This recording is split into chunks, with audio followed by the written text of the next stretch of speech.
Welcome to Kojima Productions Report, session number 20. 20. I am your host, Ryan Payton.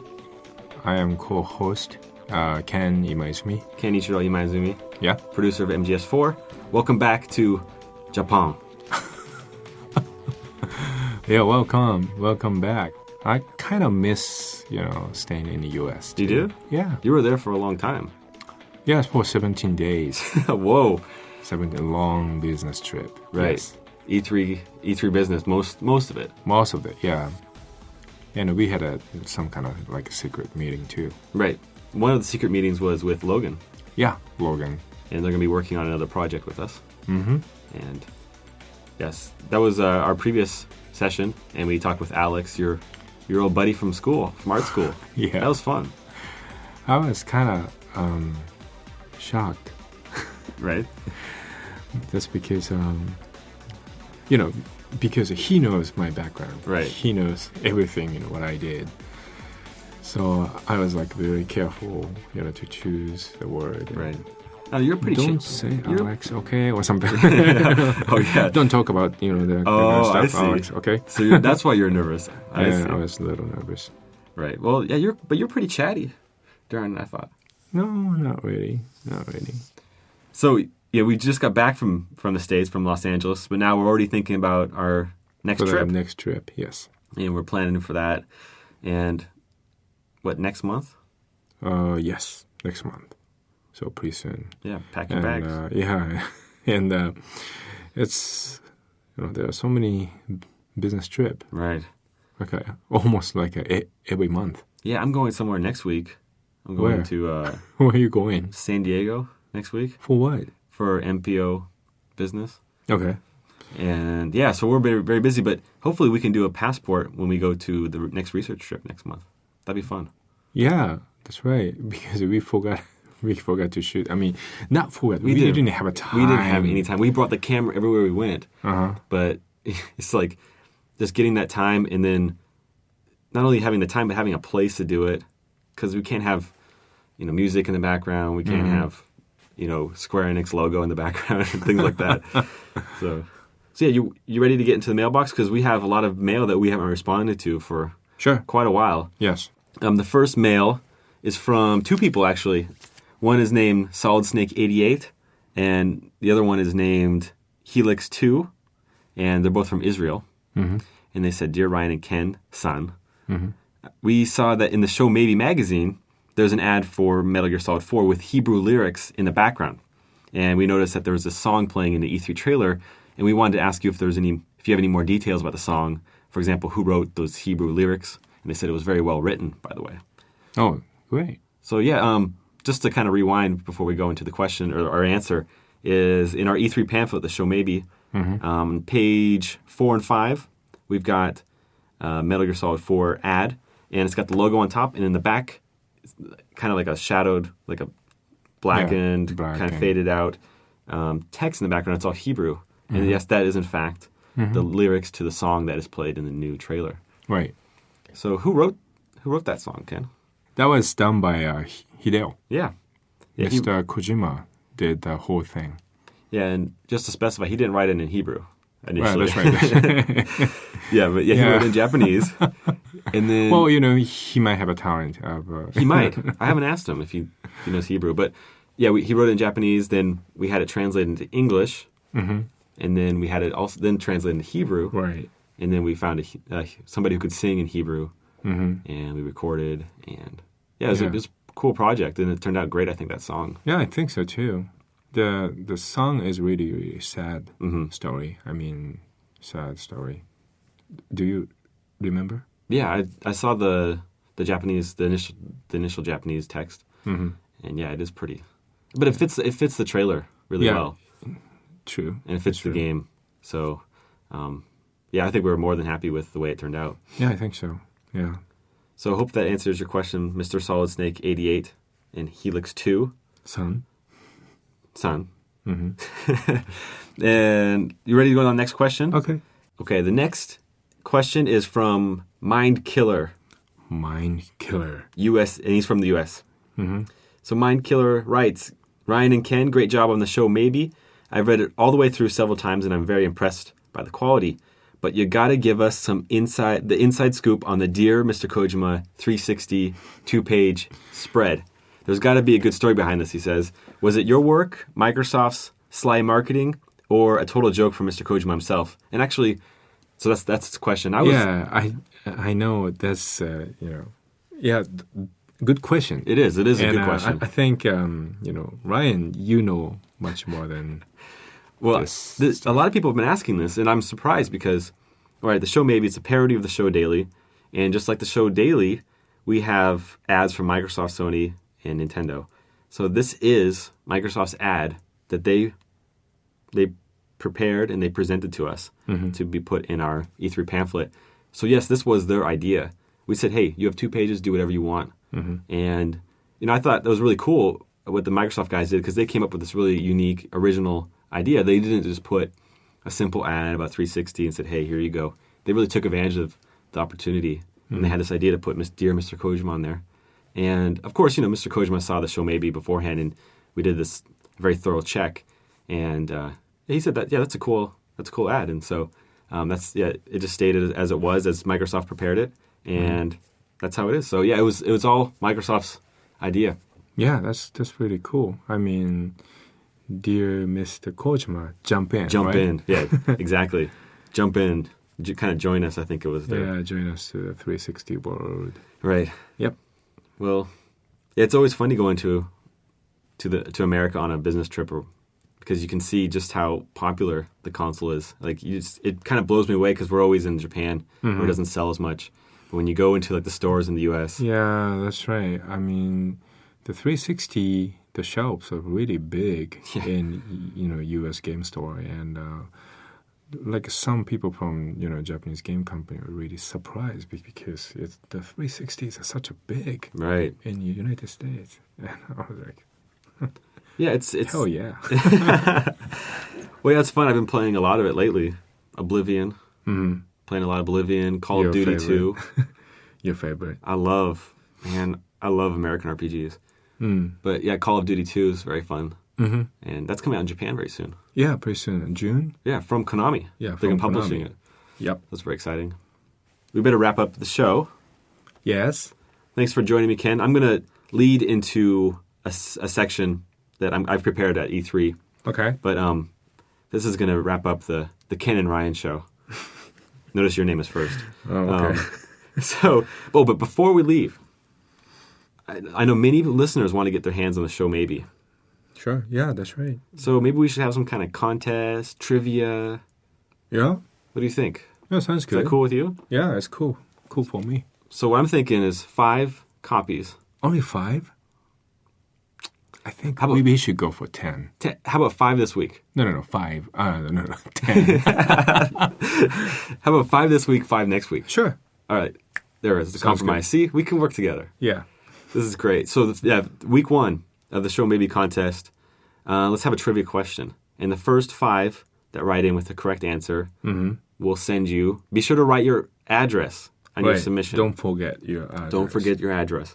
And just as always, if you have a comment for the show, you look at the left sidebar and you click and say, submit your comment to the show. And use that as a way to submit your answer to the trivia question. Be sure to have your name and your address, phone number, and the country you're living in, of course. And we'll send out the Show Maybe. That is if you get the right answer to the question. So, the question is... Question is? You want to say the question, Ken? You want to say the question? Dude, I've been talking this whole time. You. Oh, and the question is... Let's go. What is my favorite drink is a Dr. Pepper. Right. Okay, so what is my favorite drink? What is Ken's second favorite drink of all time? Yeah, all time. And we can give a hint. Maybe do you have a hint or anything like that? It's a canned drink. Okay. So it's pop or soda or right. It's kind. If you're living on the west coast of the United States, soda. If you're living in Minnesota, pop. Yeah. What do they call it in Europe? I wonder. I don't know. I heard some people say Coke. For all All of them. For all soda? Fanta is Coke. Really? And Some people Dr. say Pepper that? is Coke. No kidding. That's kind of confusing. But I think Coke likes it. They have that. They've branded the whole that whole market. Yeah. But anyway, so that's the question. Submit your comment and your answer in there, and we'll be shipping out 5 show maybes this week. It's very exciting. Okay. All right. So Ken, thanks for joining me. Thank I'm you. going to lead into this next part. But Okay. yeah, good luck this week, and welcome back to Japan. Japan. Okay. Well, see you guys. Yeah. Bye. Bye. All right. Thanks again, Kent, for joining me on the show.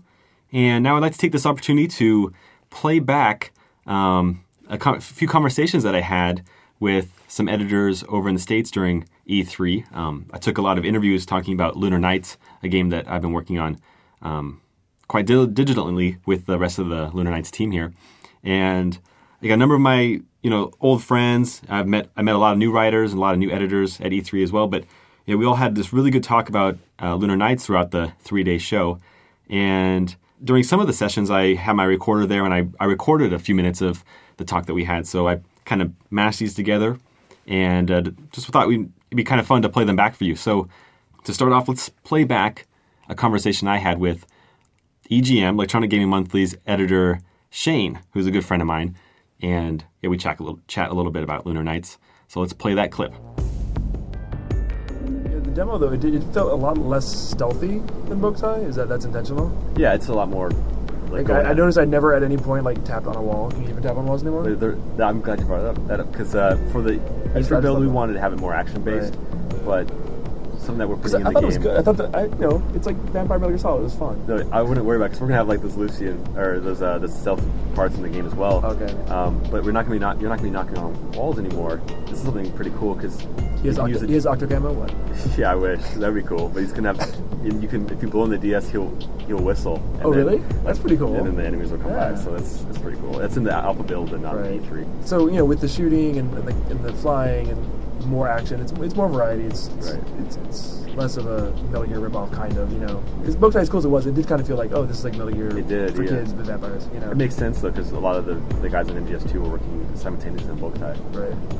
Then again, we do have people from MGS4 that we stole for this project. Is the game more linear too? It seems a little more linear than Boktai. Yeah, I don't know. In the E3 version, I think it's pretty linear, but we have other stages. There's like a subway stage, and you really need to use the map function on the top of the screen, so you can kind of switch between the digital weather and the map.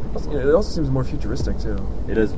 That's why one of the reasons why we're not calling it Boktai is because we seriously tossed everything from the past games. So it's a new story, new theme, and new setting. So it's gothic sci-fi. Yeah, take gothic sci-fi. Take it for I don't know how those two combine, but for some reason it works. I think. Yeah, this is reminding me that I like Boktai. I'm like a supporter. Now I have to go to Japan and get the 3rd game, which is apparently awesome.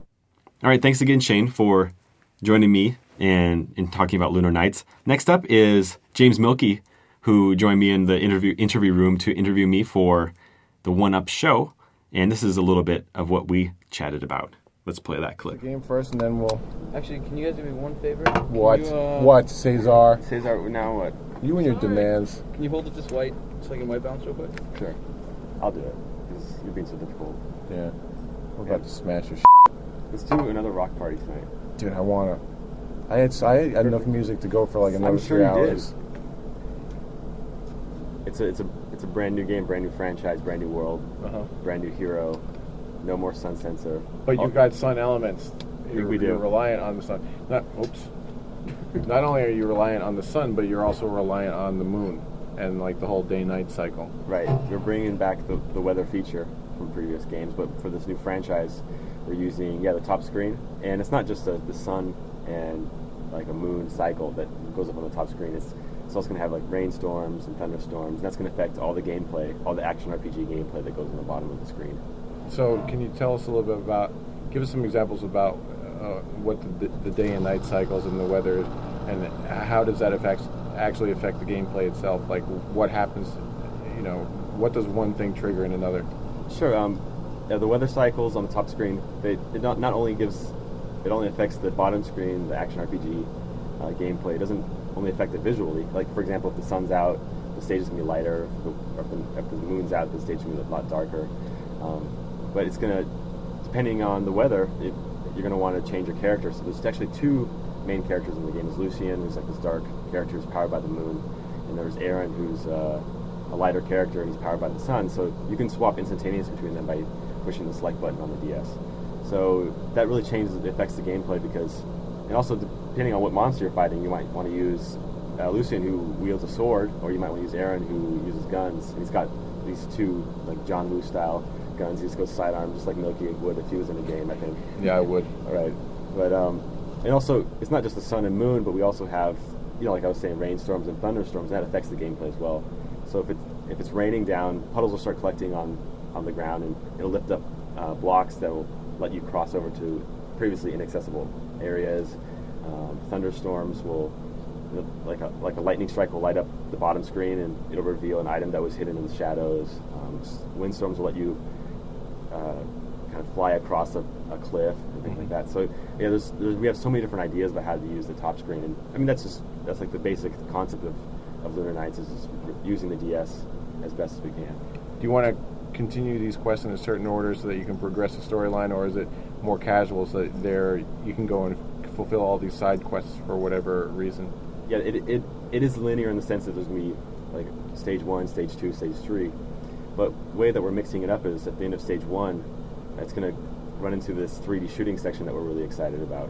And it's been actually a big hit in the studio. And the build that we have at E3 with this 3D shooting section, and you fly through space and you take out these enemies, it's really caught on within the studio. So now we're thinking of actually having that, instead of in between each stage, like each stage of action RPG action, like it could be selectable from the main menu. So if you just want to play 3D shooting, you can.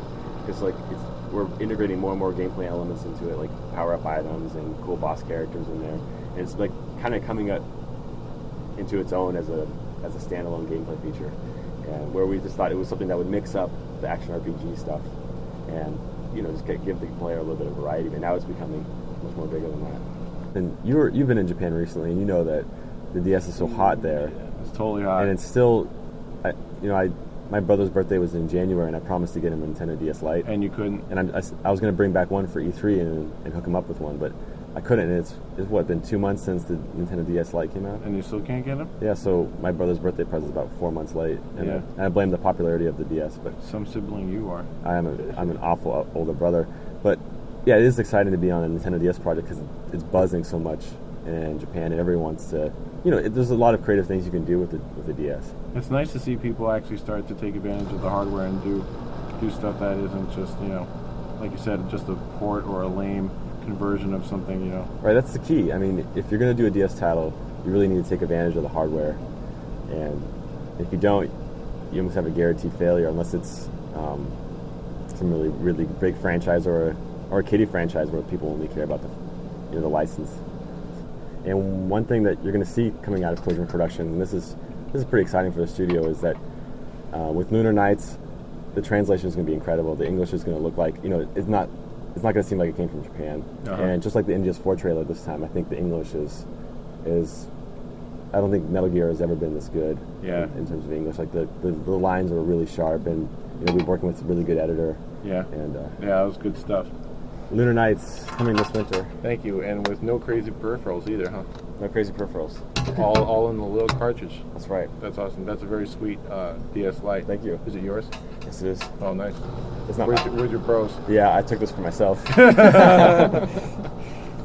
right, cool. Hey, I got one more thing for you. Yeah. What do you think about the show? Maybe. The show maybe was awesome. That's the best Kojima Productions E3 booklet ever. All right, thanks again, Melky. That was a lot of fun chatting with you. You ask a lot of tough questions, buddy.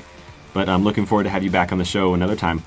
And good luck with all your FF11 adventures.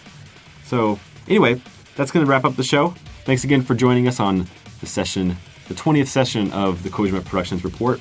And be sure to get in your answers for the trivia question to score your own copy of the show maybe. Very rare item that we've prepared for E3. 60 pages, a little bit less than 60 pages, 56 pages to be exact, of all Kojima Productions related stuff. I mean, articles, ads, maps, you name it.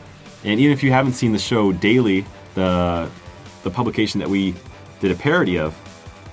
If you're a fan of Kojima Productions titles, then you're going to dig it. So, all right, so that's going to wrap up the show. Thanks again for joining me. Looking forward to having you check us out next week on Session 21. All right, take care. Have a good week. Bye-bye.